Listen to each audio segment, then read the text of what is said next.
would be against our doing so. Mr. Hayes stated emphatically to Mr. Dodd that he would oppose any further appropriation to our committee unless the Kinsey investigation were dropped. Wormser writes that as a result, the valuable material in our Kinsey file never saw the light of day. What was it in the Kinsey file that provoked such a response from a U.S. congressman?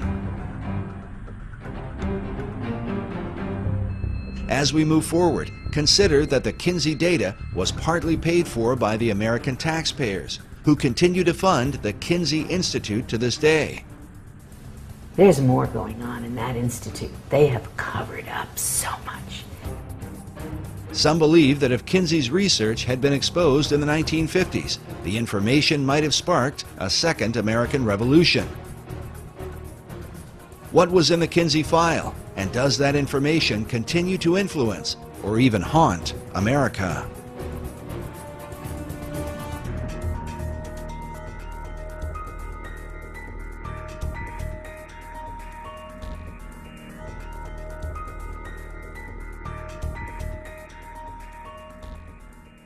Through the 1930s and 40s, Alfred Kinsey conducted thousands of interviews with both men and women, taking, as he called it, their sexual histories. The purpose of his study was to discover the sexual behavior of the average man and woman in America at the time. Kinsey was a professor at the University of Indiana in Bloomington. Despite his Christian upbringing, he would come to reject the Judeo-Christian belief of his family in favor of Darwinian philosophy, accepting the idea that man is simply a more highly evolved animal. Kinsey, as a zoologist and biologist, considered, rightly, that humans are animals, although lots of people hate to admit that. Kinsey's expertise had been the study of the gall wasp. He spent years collecting and cataloging thousands of them. Noticing the countless differences in these insects, he concluded that such variations must also be true of human behavior. Upon interviewing thousands of volunteer subjects, Kinsey not only recorded data, but drew certain conclusions about the sexual behavior of men, women, and children. But was his research that of an objective scientist, or the intentional manipulation of a sexual deviant who wanted to remake the American male and female in his own image? Kinsey has legitimized the free sex revolution, and he did it through academia. But what's interesting, according to research that's been done on this gentleman, this guy was a pervert himself. Kinsey's critics claimed that his real motive was not science, but a social agenda to change the morality of America, something admitted by Kinsey biographer Jonathan Gathorne Hardy. It's abundantly clear as you go into it that there was a very large social agenda. He didn't just want a greater tolerance and sanity from understanding the facts of sex. He thought it was quite monstrous the way homosexuals were regarded. In general, there was a very powerful social agenda, which is perfectly plain when you read the book, from the polemic right the way through it, and was perfectly plain at the time to the people who worked with him. When the Kinsey reports were published, they shocked the country, because the behavior that Kinsey described did not at all represent what most Americans believed about their own sexuality. Consider that Kinsey was documenting the behavior of the World War II era, those that Tom Brokaw called the greatest generation. Among Kinsey's more controversial claims is the idea that 10% of American men were fully homosexual for at least 3 years of their life, while 37% of American men had engaged in homosexual contact to the point of orgasm at least once in their lives. Later studies would place those numbers much lower, with only 1% of men in the U.S. claiming to be homosexual, while only 2 to 3% admitted to some kind of homosexual activity in their lifetime.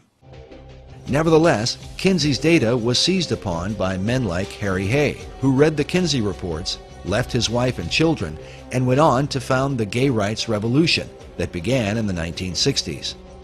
To this day, the gay rights movement is largely based on Kinsey's data.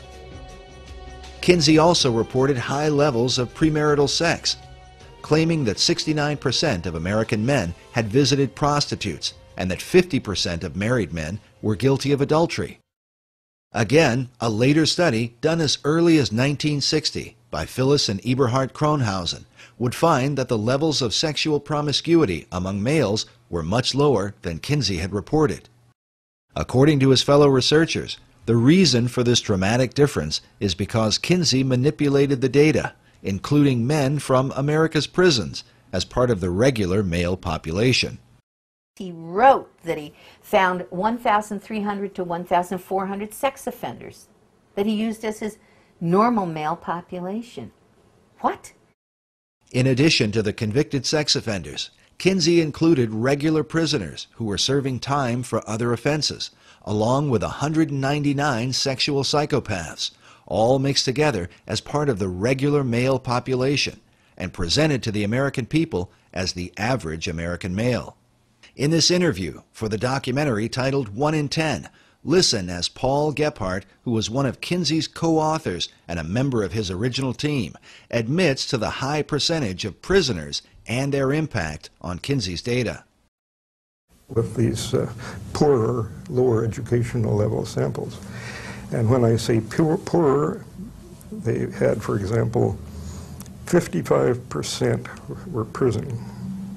55% were prison.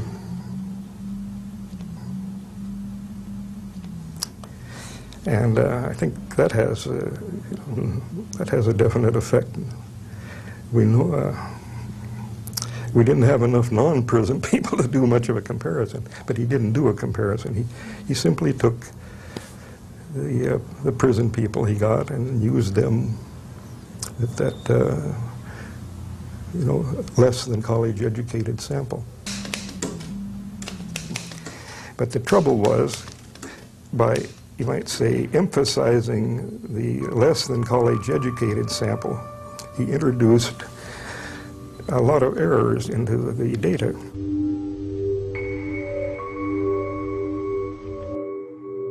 With America's prison population presented as the average male, is it any wonder that laws would be changed to accommodate sexual predators while failing to protect women and children?